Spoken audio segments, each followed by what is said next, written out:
let's get our session today underway. So as you can see from the slides, today is about high performance teaming in a virtual world. And it's interesting to me that we've chosen this theme for the month of September around high performance teaming in a virtual world, because when you go back to the origins of these webinars, they started for this reason. I think this is probably about webinar number 70 now. And when we started 70 webinars ago, it was all because of COVID and the fact that people were now going to grapple with something that was completely unknown as a new dynamic in the world. And one of the first topics we covered was how to lead and how to build teams in a virtual world. But that was all with everything we knew at that time. Now we've got the benefit of a good 18 months of history.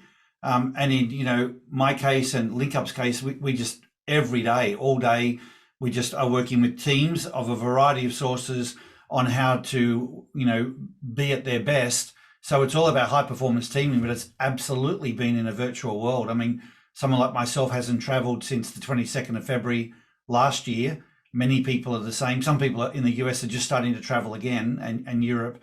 But for the most part, everyone has been doing this in a virtual world. And so there's a lot that I think we can now look back with and sort of go, wow, there's some things that we've learned. There's some things that are working, maybe some things that we're only just realizing that weren't working and we need to do differently. So I'm going to share with you, to kick off today, what we've found to be the issues and the sorts of things that have been making a difference in this very virtual world. But it's also the world of COVID. So I just reflect that, because it's not just the world we had before working virtually. It's a world where there's a lot of still uncertainty and restraint around COVID, and whether it's travel, working from home, whatever it might be that gets in the way, and or just is our reality. So I'll share that with you. But then what I'd really like you to do is to share your experiences. So the back half of this webinar today will be an opportunity for you to share specific things that you might have found to be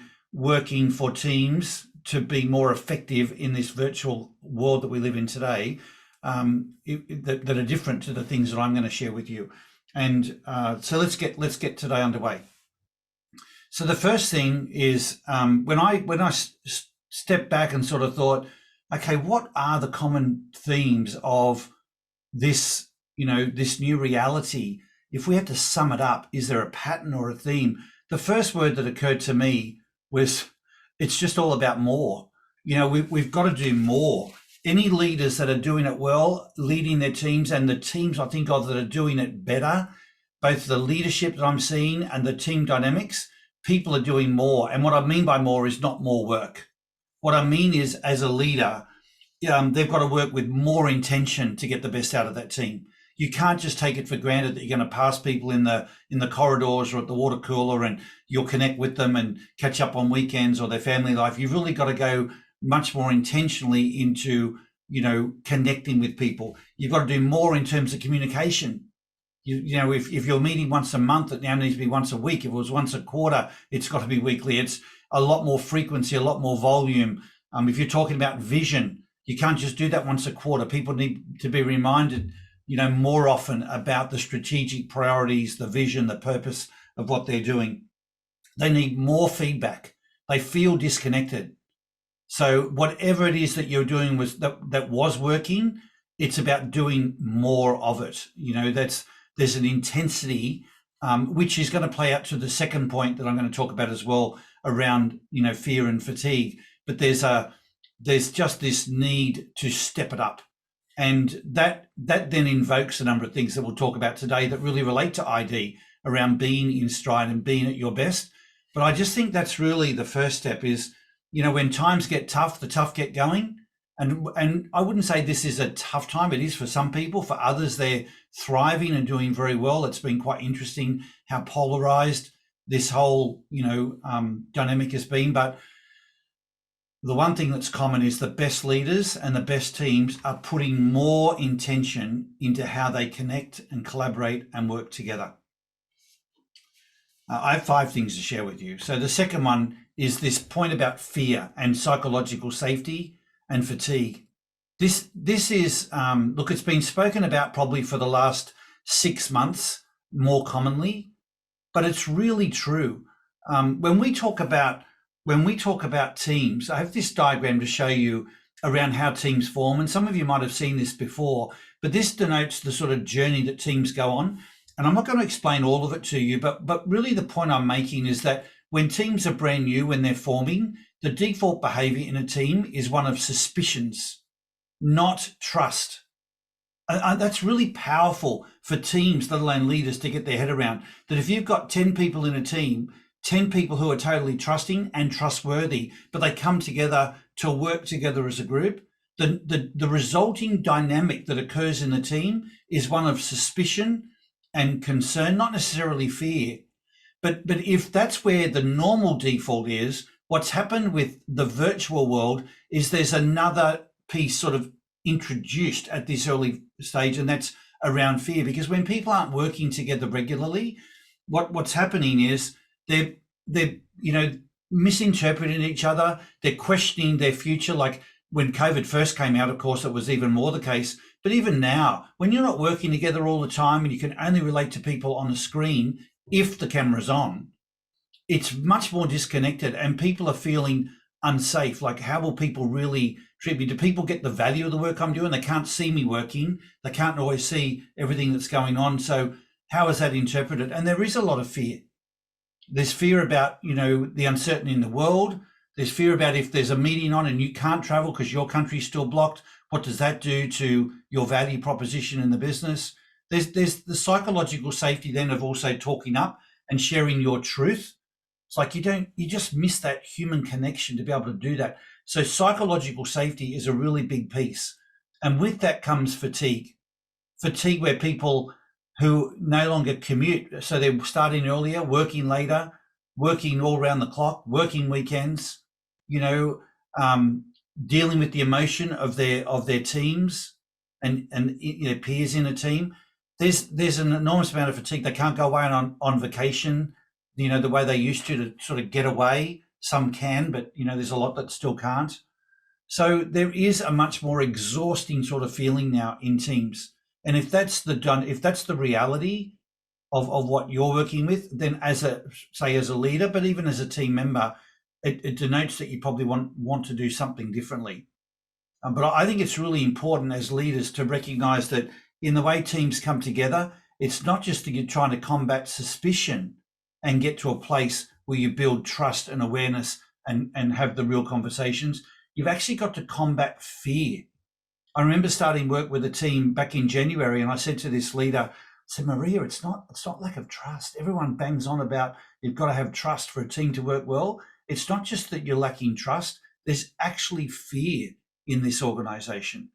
People aren't game to speak the truth. They don't know where they stand. And even when you speak the truth, they don't know how to interpret that, because when you think about it, when you're in a relationship with somebody and there's a level of fear and anxiety, you clam up more, you shrink more. You don't have that feeling of, abundance and, putting yourself out there and vulnerability and so on. You tend to clam up more. And that is a reality today, that if we're going to lead effectively and be effective within a team, high performance teams, have to grapple with that. The third one is boundaries. I sort of alluded to that when I said what's happening now is people are working. In fact, they call the phrase always on. We're always on. And they say it to mean sometimes the function, the team they're in, we're really on, depending on what that particular group is. It might be very real for them. But, most people who are working virtually have this feeling of I'm always on.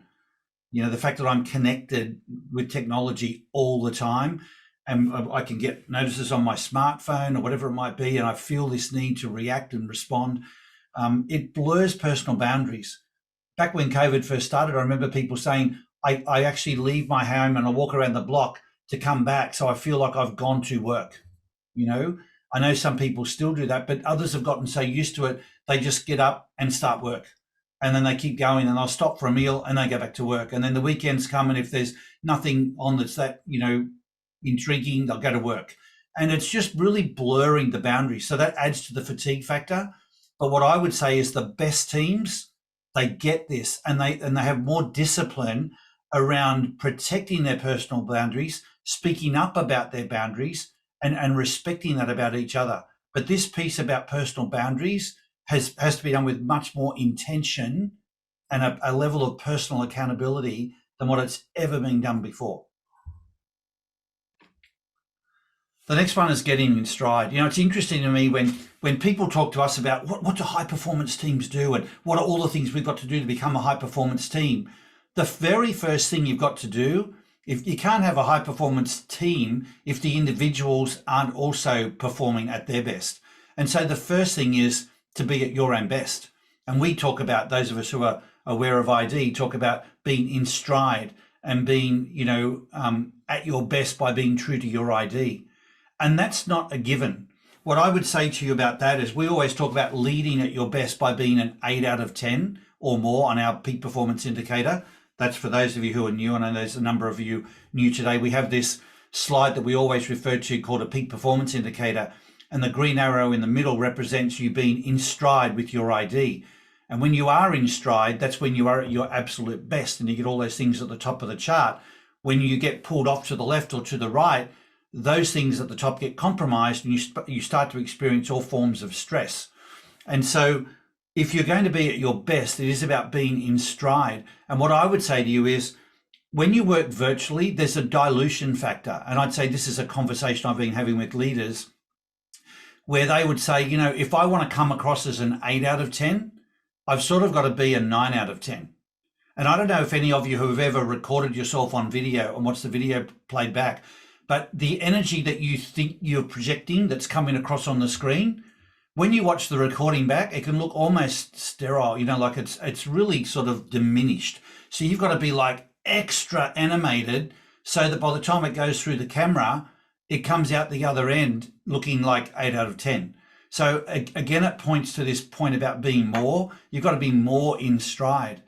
And there is a big difference. It's not just a 1 point difference. It's like an exponential difference between a 7 to an 8, and again between an 8 to a 9 and a 9 to a 10. So understanding your ID, understanding what you need to be at your best, and then making sure those things line up each and every day and checking yourself on them. And I'll talk more specifically about that in a second. That's the sort of thing that you need to be even more aware of. What is your personal code for success? Like, what are the clothes you wear? How do you start your day? Where does fitness play out in all of that so that you get in stride and at your best each and every day? That to me is something that a lot of people overlook, trying to do all the other things that teams do. Like, I've got to talk about the vision. I've got to get the priorities lined up. They very easily focus on the work. And if the humans aren't in stride, then the work's going to get compromised. So the place to start always is with yourself, and then of course helping your colleagues get in stride as well. And then I just say the last point is around humanizing, and that is simple protocols like cameras on. I sat through a meeting last week and there were a lot of people on the call, maybe 100 people on the call, and these were a whole group of leaders, and there were probably only about maybe a quarter of the cameras that were on. And we said to the group, imagine what would happen if you turn the cameras on. And you could just feel the energy change when everything lit up. When you can see each other, there's just such a difference in how we connect and collaborate and feel a willingness to be more open, because we can see the people, we can see their smiles and their frowns and, the look as if they want to say something. You just connect differently. And I'd encourage you in your own teams, if it's not a protocol already, working virtually at a high performance level, it's cameras on. And then when you do that, making sure you connect with real empathy, with real vulnerability. I watch some people with the cameras on and you can see by their eyes, they're actually doing other work. And that's, particularly if you're in a leadership position, that's a massive miss. That's worse than not having your camera on, because they can see that you're not really there. At least if the camera's off, you can assume that they may be engaged. But when you see people who are not looking at the camera and clearly distracted with other things, and I'm not talking about once or twice, I'm talking about, the bulk of the meeting, that is not connecting. And I think you've got to be more aware of how you come through the camera to your colleagues, to be really showing the empathy, the connection, the vulnerability, and the authenticity that makes a difference. I would add into that, a couple of other things around humanizing. The second point here is doing a PPI check-in. Where you actually, without, whether we're involved in these meetings or not, just yourself, you can do it with yourself, but you can do it with your teams. And I'm finding that teams who used to do that quarterly are now doing those check-ins monthly. So that's the peak performance indicator check-in, and just saying to their team, so, hey guys, on a scale of 0 to 10, what's our number today? And people are talking through their number and listening for the stories that are going on, like what's helping them be really high on that score, or what's in the way of them having a high score. So you listen and connect, and that's where a lot of that empathy comes from. I want to call out this next strategy as one that I think is really profound, and that's talking about personal stories. What I've found is this is a bit like a chicken and egg situation. Teams that become high performance, because there's more trust, more vulnerability, more, I guess they just feel connected with each other, that trust is there, they tend to open up and share their personal, like more vulnerable stories more easily. But I think it's chicken and egg. A way of getting to that place is to share personal stories, even when it maybe feels a little scary to do so. And I've played with this for the last probably 6 months with teams that weren't necessarily high performance. But before we've gotten to that place, just said one of the things we're going to do is start sharing personal stories. And I've just invited a couple of people each time to share a story at a more vulnerable, authentic level. And it's been phenomenal. The impact, it never embarrasses them. It just builds, I have a saying that vulnerability builds rapport. And when people share a personal story, it could be a health issue, could be a relationship issue, it could be something that happened in their childhood. And they just share it as a way of helping the team understand them more, maybe why they do some of the things that they do, why they react and, have a certain emotional reaction to certain things. Could be a leadership experience they had at some point, but they share it from a place of vulnerability. And that doesn't mean tears. It just means real truth. And when you do that, it accelerates the development of trust and cohesion amongst the others in the team as well. So I'd really commend you, if you haven't done that exercise with your team, you might lead if you're the instigator, whether you're the leader or not.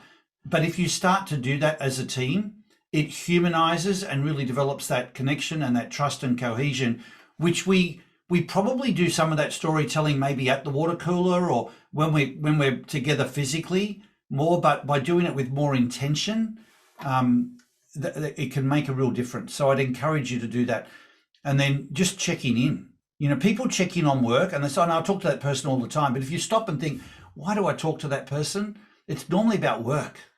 When was the last time you called someone to just say hi and check in? And maybe whether it's coming up for a weekend or after a weekend, calling them or making a point of calling them on their birthday or something else that's special that's going on. I've got a mate of mine today who's got a funeral of his stepfather who he, treated like a father.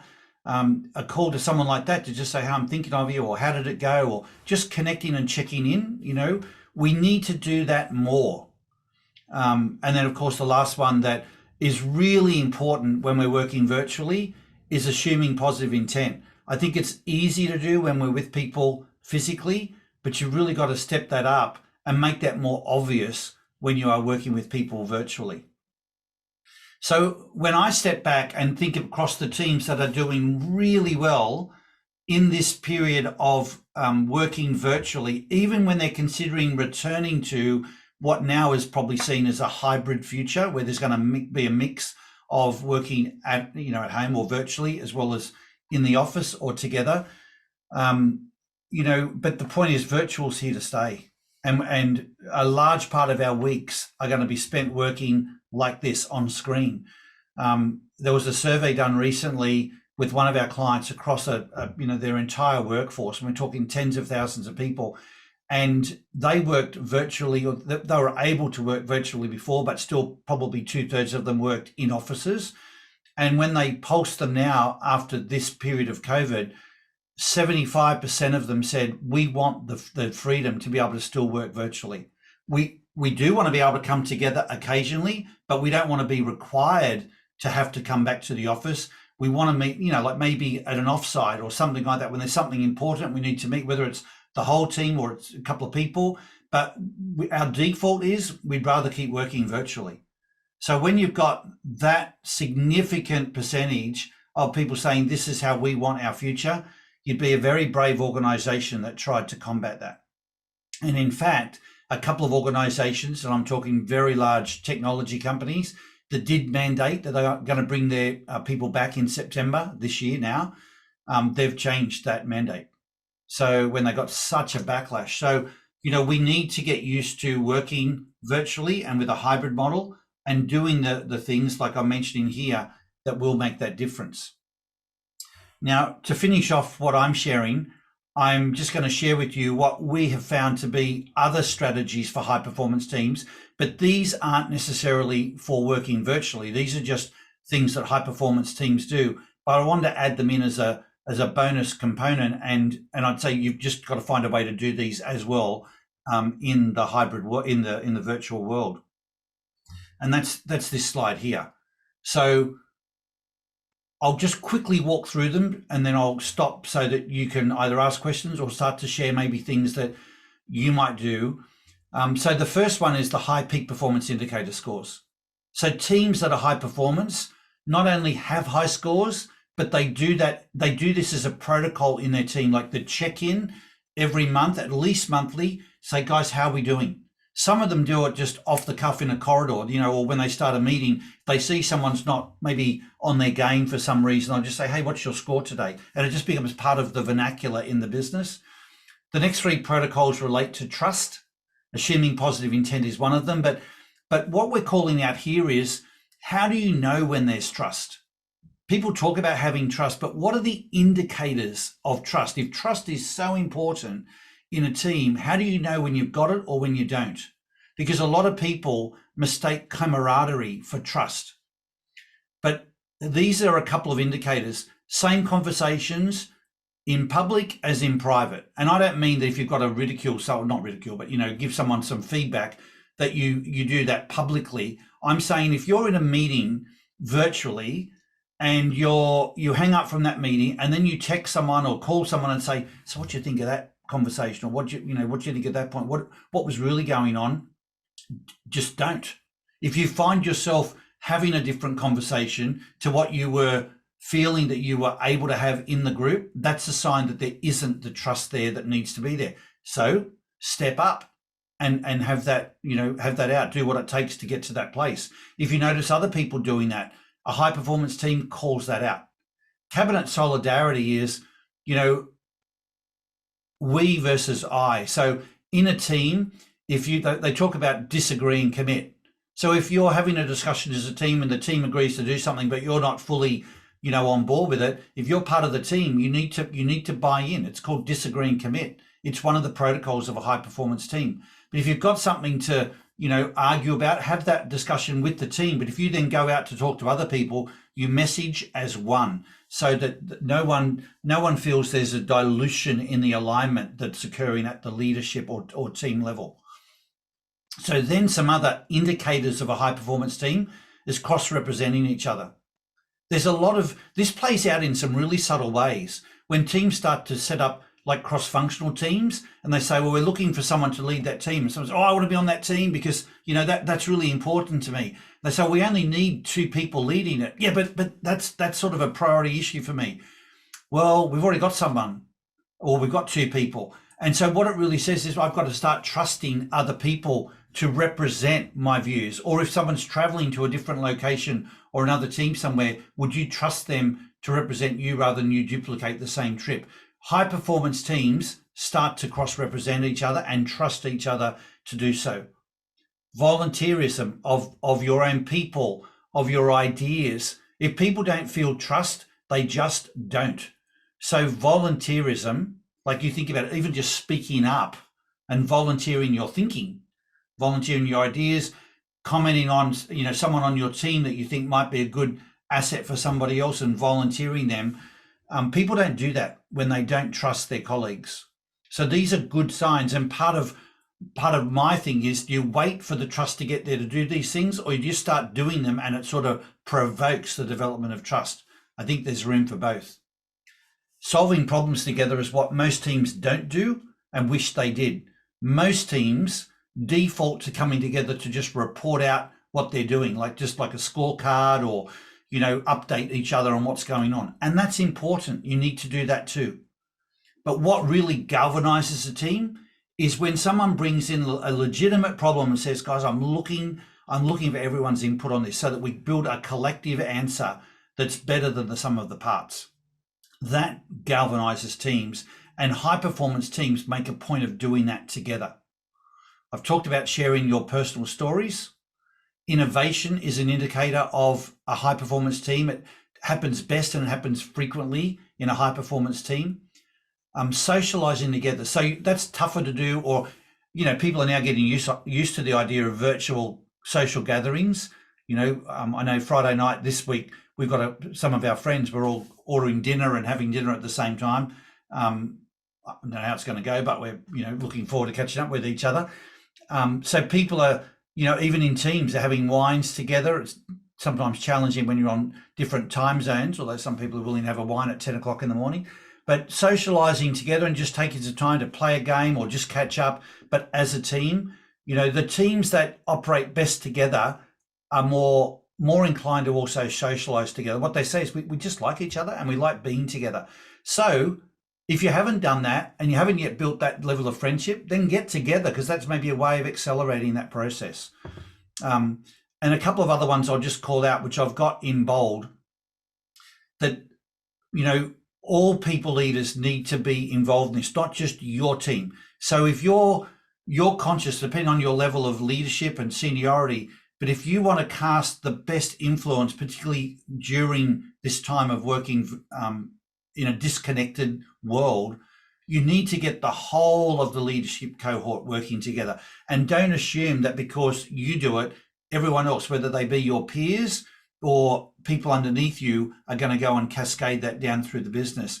I'd say invite them all. Like when you've got a team meeting, who else can you invite to bring people together? Like open it up, expand it. That point about more, bring more in, invite more people, get them to step up. That's so important. And quarterly team meetings, I'd say now, as this is going on, I'd probably even update that and say there are teams that are finding that they need to meet more often, initially at least, to get up on a plane. And once they're humming, they can probably drop it back a little bit. But even at the moment, I'd probably say it's every couple of months, not quarterly. So it's all part of the more. Getting together more often to talk through the things that help keep the team aligned. So these slides will be in the deck that go out with the link after today's webinar. But these are the things that high performance teams do to be consistently at their best. The protocols, or some people call them the norms, within a team. So with that, I'll just stop there and stop sharing the slides so you can all see each other. But I just invite you to either ask questions or to share if there's things that you've noticed that are additional to what I've shared, to share them for the benefit of the group. Can I share? Absolutely. Go, Dilip. Yeah, so I agree with a lot of what you said, but let me call out some differences, right? Or things that maybe you didn't call out that Good. I see from my perspective. Good. Yeah, so at least where I am in California and the Valley, we seem to, at least the company that I work with, we seem to be at a different stage in terms of this virtual versus in person, right? So we have moved well along into more of a hybrid mode, at least, like I said, at least my company. This may not be representative of all the companies in California. It certainly is not, for sure. But for the past 6 months, we've been doing this 2 to 3 days a week of in person. It's nobody's forcing anything on anybody. It's people willingly wanting to come because they're longing for that interaction, and it's working really well. It's working really well, right? Because people come in twice a week, typically, sometimes 3 times a week, and then the other 3 days of the week they work at home, and it works really well. We can get to do some whiteboarding, some socializing, like you said, in person as opposed to virtual. So I think the world has already moved on from this 100% virtual, at least in certain cases, and especially in the industry that I am in, where we invest in basically startups, right? These are small companies. This 100% virtual thing is not working, right? Because you need a high degree of collaboration and whiteboarding when you're building companies, right? As opposed to an established company with thousands of people where you have procedures and protocols in place. It is easier, relatively easier to go to a virtual mode as opposed to when you're a 10-person company trying to get to 20, 30, 40 people. So my point is, I'm not disagreeing with what you're saying, but there's more shades of gray, and it's very, very context sensitive on which part of the world you live in, the nature of the work you do, and the stage of the company, right? And so you need, and different things work for different companies depending on what you're where you're in your life cycle, right? So one size doesn't fit all. I think we have found our own sweet spot in our company of this hybrid model, which has been working very well, and everybody needs to experiment with their own thing to see what works for them. Yeah, you're very fortunate. So I agree with everything you've said. I think hybrid is often the answer to most things in life. When people are looking at either or, so often the answer is, well, it's really both. We need a mixture. And the same is true about working, that I think the mixture of the hybrid and being able to work together physically is terrific. You're very fortunate that you're one of the few companies and teams that are doing that. I can tell you, working across many companies, there are many that are still restricted and intend being so through until at least early next year. So good for you that you're able to get some of that physical time together, because no one would disagree with you. I think that when you can be together physically, at least occasionally, whether that's, as you say, a couple of times a week, that makes all the difference. It's fantastic to be able to be humans with each other, But yeah, you're ahead of the game there, Dilip, for sure. Yeah, then one other unrelated point, and then I'll shut up, right? Like your point on personal boundaries, I really want to emphasize that, right? I cannot agree more on that, right? Like, and people need to take responsibility on themselves, right? Each one of them. You can't say that your personal boundary was violated by your company or your manager, right? You've got to set it, right? If you don't have personal boundaries, it is your fault, right? Because you haven't set it up, right? Because so if you're complaining about lack of personal boundaries, it's more than likely that because you haven't set up the boundaries, it's not because of the situation that's why you find yourself in that situation, right? So I think that is a very important point. Yeah, I have a new executive joining a company next week, and I met with her yesterday, and she said, "So what do I need to know?" And I said, if you don't set your own boundaries, this company will suck you into a pipe. Not because they're workaholics or anything like that, but there's so much going on that if you're not clear, they'll just assume that if you respond on a weekend or don't take time off on your birthday or dinner time, whatever it might be, they'll just keep going with that. But if you set the boundaries, no one is going to be, disappointed in you. They just will probably appreciate that they now understand how you work. So you're absolutely right. You need to be clear about it, and then you also need to be respectful of when you learn that from other people, respecting their boundaries so they can stay on their game. Thanks, Dilip. Great points, and thanks for sharing where you're at as a company, because that, I think, is really inspiring to others. That I can see in the chat, like there are people like Andrea who are saying, love to get together. We can't right now, but we're longing to get together, and we're doing all we can while we're virtual. But it will be a breakthrough when we can get back together physically, in some way. Me included. I mean, I've not been with my team, the whole of the team, physically for coming up 2 years, which is incredible.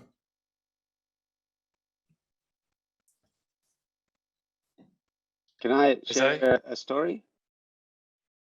Jose, go for it. Excellent. Like everything you've said, like I'm all across it. I just want to share this little story that's playing in my head while you were speaking there, and that's that I remember I suddenly remembered being on a call out, an emergency response type job, right? And it was 24 hours a day for for a fortnight. At any time, the phone could ring and I'd have to go and fix something and do something. This was years and years and years ago when I was young. And I learned there the importance of setting boundaries, because you needed to be able to switch off and be at home, not be watching that phone all the time. And as soon as that phone would ring, you'd feel the whole adrenaline thing kick in. Oh, I've got to go and solve a problem now. Let's go. And it was exciting and it was fun and it was fantastic. And I was reflecting on that because that's where I had already learned about setting those boundaries. I had to, because otherwise I was at work for 14 days straight without a rest, and you can't live with that. So in that way, I was kind of fortunate. So when the pandemic hit and so on, I was actually making those sort of recommendations to the team and saying, guys, we're going to need to do this. I'm going off for a bicycle ride before going to work every morning. I don't have to do that anymore. I've adapted. We all adapt. We all change. And that's, I think, the learning that I'm getting is that 30 years ago, when I was at work, I wanted to be doing the things we're talking about now, but the environment didn't let me. As I grew and I developed and I learned these skills as we go, I evolved. The environment around me also evolved. We have an impact on that in our teams. If we take that leadership role and we emulate, we perform the way we believe we should, others will join in. But we're all on this curve. So one of the very, very, very, very important things I've learned from this virtual world, don't be too hard on yourself. We're all learning. We're all evolving. We're all changing. It's okay to not get it perfect. It's okay to just get it right. It's even okay to just be on the way to right, not there yet. Because when you want to have that personal conversation with someone to establish that trust, it's okay to let the fear beat you and say, okay, not this time. That's okay. You haven't failed, because if you force yourself into it, it's fake. It's not real. And they'll see it in your face, or they'll hear it in the tone, or as you said, you'll end up doing some work because they're still talking. I didn't mean for it to go for this long, that sort of thing. So it's better to go in with earnest belief rather than I feel I have to. Let yourself evolve as well and give yourself a break if you're not there yet. That's me. Thanks, Jose. Thank you. Paul, can I just say a couple of things about working with remote teams? So especially with smaller teams, a lot of what you were talking about before. I'm seeing a lot with a lot of my clients, depending on the ID or the disc or whatever style of the leaders in the organisations I'm working with, is a lot of the leaders are just getting more and more fatigued, and they're just, because they're always on the whole time, and when you've got a small team, when you can't spread the load around and you haven't got a whole lot of resources to help you do all this extra stuff that we got to do on top of doing the work, that's where the value of having the external coaches and consultants and people working with them is just so valuable, especially from the ID point of view, because what I'm finding is that they're leaning on people like me probably more and more than ever to help them maintain their energy and maintain their ideas. And depending, some of the high verifiers and the use verify are just getting even more exhausted because they're not able to duck and dive and work so much. So I think it's just so incredibly important to, where ID is so valuable, or a tool like that, if you're not always using it, with clients, to recognize when they need that extra bit of help or not. So that fatigue thing is just incredible. And the personal stories bit, a number of my clients, especially one client I'm thinking of at the moment, I'm doing an ID update with them next week, but I've got a lot of high verifiers and completers, and so their meetings are just becoming about operational stuff, and they're missing that personal connection piece, and they're becoming briefer and briefer and briefer. So it is really so important, for what I'm finding, to continue to remind those people that they need to add that personal aspect back in, but to help them do that, because they just haven't got the energy to do it. So That's what I'm finding with a number of mine. Thanks, Joe. Thanks, Joe. Yeah, it was interesting for me when I finished preparing this material, because when I thought about the webinar, I stepped back and thought, okay, what are we noticing, shifting? I was surprised by how much there weren't really a lot of new things. I think people they're looking for something really all that new, but it's just the things that were working before. We've got to be more polished about. That's the more. But what I would call out too is the other thing that struck me was I'm not noticing an issue with ID. Like, it's not like there are certain IDs that are doing better or worse. I can see that there are some IDs, or all IDs can give an argument for why they're doing really well in the virtual world, and all IDs can have an argument for why they might be struggling in the virtual world. It's not like I can say to you, wow, one of the things that's really stood out to me is that verifiers are struggling, or authenticators are struggling, or improvisers are struggling more than what they ever did. That is definitely not occurring. I've got stories on both sides. Like, I've got improvisers who are telling me why it's such a struggle for them, and they're really missing the brainstorming, the connection. And I've got other improvisers saying, I'm thriving in this world of virtualization. So a lot of it comes down to perspective, I guess. But we will unpack that in our next webinar in 2 weeks' time when we do the ID masterclass. The theme is the same. It's still about high performance teaming in the virtual world, but we are going to talk then about, with the ID, what is it that's helping the different drives succeed, and what are the things that are helping the same drives feel challenged. So you can see, and then I guess it's a case of picking on which one do you want to have for you. That becomes your choice. But I haven't noticed that. It was interesting to me that I'm not noticing any patterns more vulnerable or benefiting more. They're all in it together. Well, just picking up on something Joe was saying about fatigue. In your points earlier, there's nothing came up about career development for people, like in personal training, in either work tasks and or their own personal development, and what's their next role within organization. So I've been hit a couple of times in the last month, not surprisingly, but people asking for specific training and career development. And it's very easy in the hybrid models or the work from home model that tends to be not discussed, but it didn't come up in any of the points or anyone's commentary so far about high performing teams. Like high performing teams, people, I would imagine, will tend to move on and grow into other roles naturally, again, with some intention. So it'd be interesting to understand other people's view about where does career development for our people sit amongst the new emerging hybrid model. Well, I think it's in for me, it's in what I would say, it's in the more category. Like, it's high performance teams are always doing it. When we talk about high performance, like even things like succession planning, rotation of talent, mentoring models, specific career development plans and discussions and resources to enable that. All of that is a mechanism that occurs within high performance teams, and that is, I'd say, even more the case in a virtual world. They're doing it with more intention, but I haven't noticed any nuanced differences, Steve, in how they're going about it. I would say, because we're so busy doing a lot of it, I think there's a stronger emphasis on it. But that it's not so much career development; it's just stronger emphasis on investing into people. The whole human element, and I think it comes about first with that fear and psychological safety piece. And then there is the piece around connecting with each other, and then there's their development.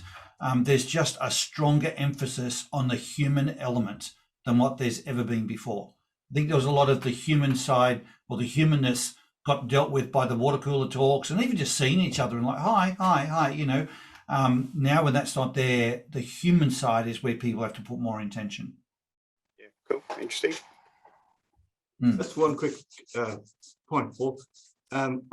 ID and the virtual world versus no ID in the virtual world. I've noticed, and I'm preaching to the converted here, when we get together with our IDs visible and relate, there's a humanization with the ID where you've got an automatic insight as to people and why they are looking like they are or not, or reacting like they are. The groups I get together with no ID on the screen, you know, personal drinks, whatever. There's a lot missing from that I get from groups like we are now. And Yep. I'm not doing a quick sales job on ID. Obviously, you've done that, but it's a you're calling out the little things that make the difference, Doug. It's, you know, like I was talking to someone the other day and they said, I've got this really important call coming up with one of their, well, it's actually their boss. And I said, is it a call or is it a video call? And I said, I know, he just wanted to do a call. And I'm like, wow, they're missing a great opportunity. I mean, it could be on video so they can see each other and connect. And then when you're on video, you can be present or distracted. You can have things like the ID score there so that, you know, you can relate to what people are really sharing, understand that differently. So these are the little nuances that, as you say, we're doing them as best practice on calls like this. And you can see it when we do, those of you who haven't been to a masterclass yet, when we do the peak performance indicator check-in in the masterclass, which we will do in 2 weeks' time, time permitting, the scores are, you know, 8s and 9s. They're very high. It's the highest group I see. And this is a group that cares about being at their best, or you wouldn't be on the call in the first place. So these little things that you do, like having your video on, like being on a call like this, like putting your ID score on the screen so people can understand where you're coming from, permeating that through your team, they're wonderful things that you can do to make a difference for the team. Yeah. Paul, I add something in. What I'm seeing with my completers is that they're not finishing at 5:30 when they're meant to finish. I'll suddenly see someone doing something at 8 o'clock. Now, I don't suppose, I sort of keep out of it, but I don't think they're working right through till 8, but because they want to finish whatever they see as their task, they just keep going till they do it. Whereas before, at the appropriate time, maybe they go half an hour, but not 2 or 3 hours longer. And so I'm trying to suggest that they should stop at the relevant time instead of keep going for a long, long time. But the other thing we're doing is we're ringing each other all the time. So I'm making sure that there's a lot of interpersonal communication. And it's not just about work, it's about, you know, how you're going, how's lockdown, how's COVID, blah, blah, blah, blah, blah. And just finding out so that people are able to communicate on all sorts of different levels. Once upon a time, I mean, I know you, as you say, you talk at the water cooler, it would only be 5 minutes. Some of these calls go on for half an hour, but I think they're good value. And I think it's important that they do so that there is still that sense of team. As I say, my only downside is I really don't think people should be going into the dead of night. When I wake up in the morning and see an email that was sent to me at 12:43 a.m., I kind of think that's a bit beyond. But on the other hand, I do know that that person has young children she's having to teach during lockdown. So, you know, that may be a convenient time for her to work, although I do hope she gets some sleep. And of course, mention that from time to time. Right. Thanks, Gail. And Susan, I think you're going to share something. Yes, I was just going to say, I worked with a small team at one point. It was a branch of a bank, and it was before, you know, COVID.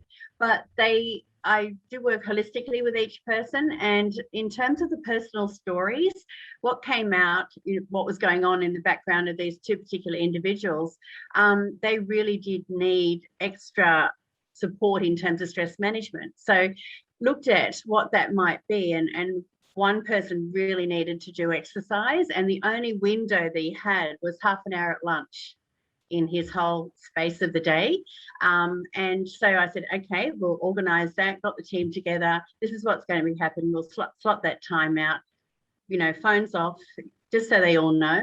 And then what happened then was another person came up to me and said, well, look, actually, I've got some extenuating circumstances going on as well. So the window there for her was to leave right on the dot of 5 so that she could get her exercise in.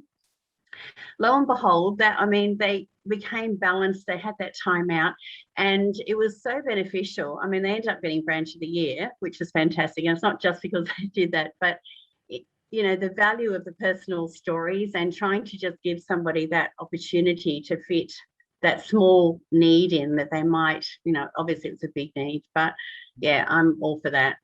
Yeah. Yeah. I mean, I know when I shared some of those things with you, they don't sound all that profound.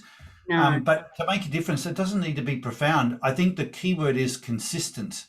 You've got to be able to, you've got to do these things and stay doing them. You know, that's the demand to me that's there in this different world now, is the little 1%, we've got to do them, but do them really consistently and make them much more obvious, do them more. You know, it's that more piece.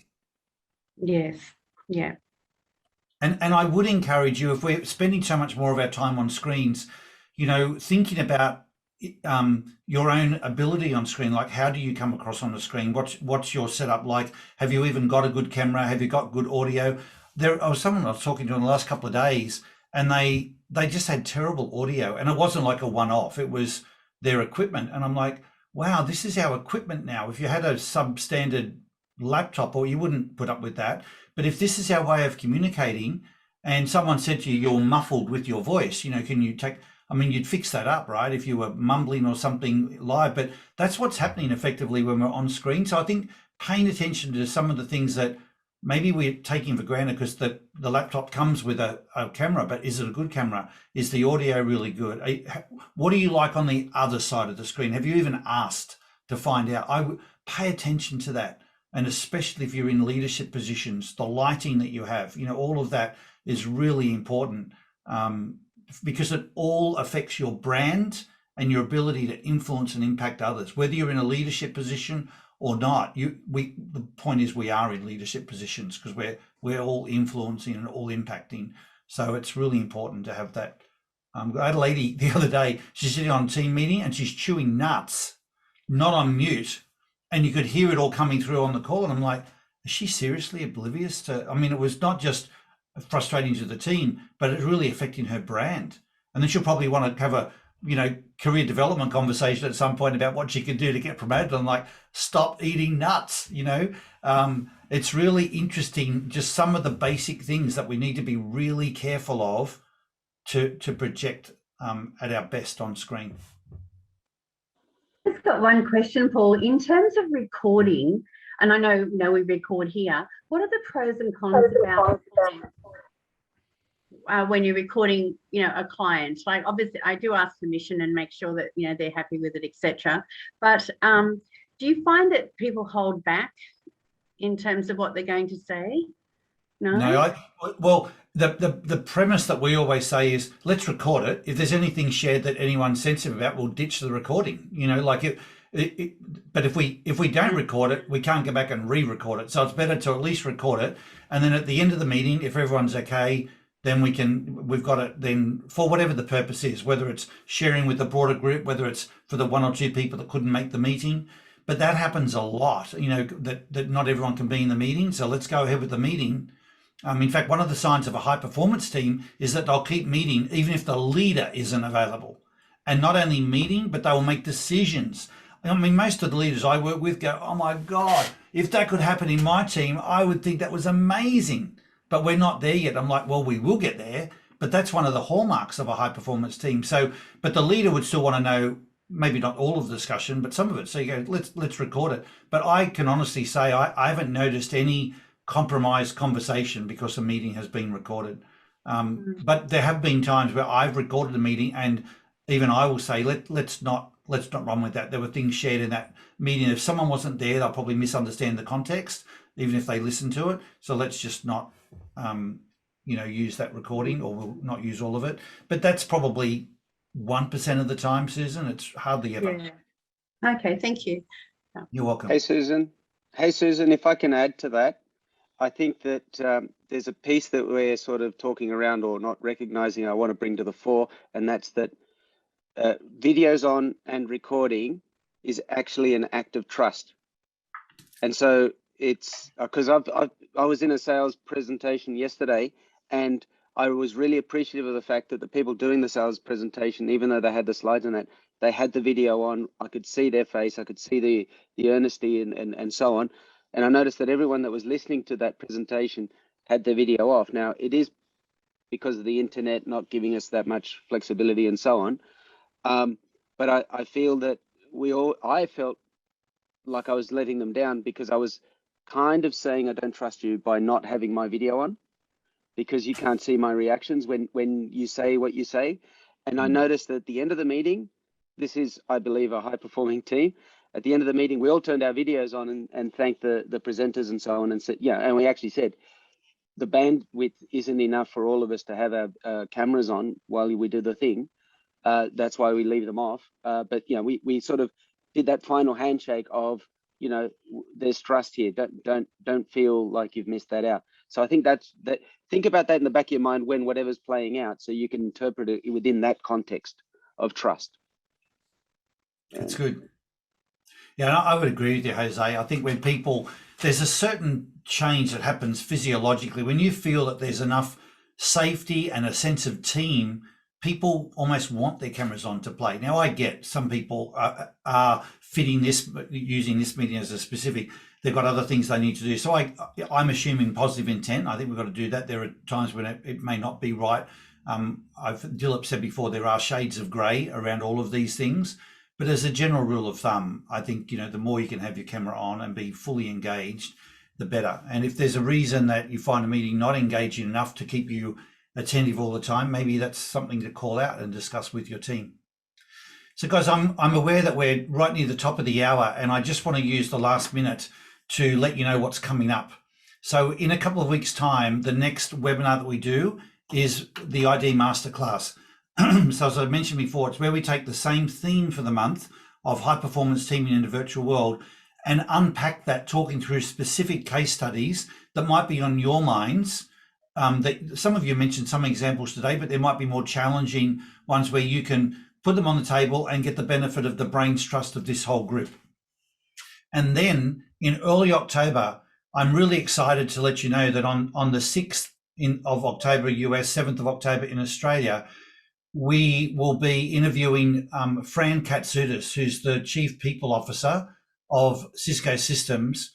I'm just so thrilled that she's agreed to do this interview with me, but she is probably one of the most senior corporate people in the world. And she's going to talk to us about leadership. I've known Fran from when she was a much younger manager, and I've watched her career all the way through. I've played an executive coaching role for her for most of that time. And we've shared a great journey together. She'll talk about some of that, like what are the key things that have helped her get to where she is today. She's an amazing individual. She's going to talk about where leadership is today and where she sees the future of it going. I think it's going to be a really powerful webinar. So I'd really encourage you, if you haven't already, block out the 6th and 7th of October, whichever one of those dates is relevant for you, whether you're on the Australian time zone or the US time zone. And I look forward to seeing you on that particular call. And then when we get together at the later part of October in the ID Masterclass, we'll unpack a lot of what Fran shares and talk about that from an ID perspective. She will also mention ID. That interview with Fran is actually one of our game changer interviews. I've lined up every now and then people that I think have done something that's game changing, but from a place of real authenticity.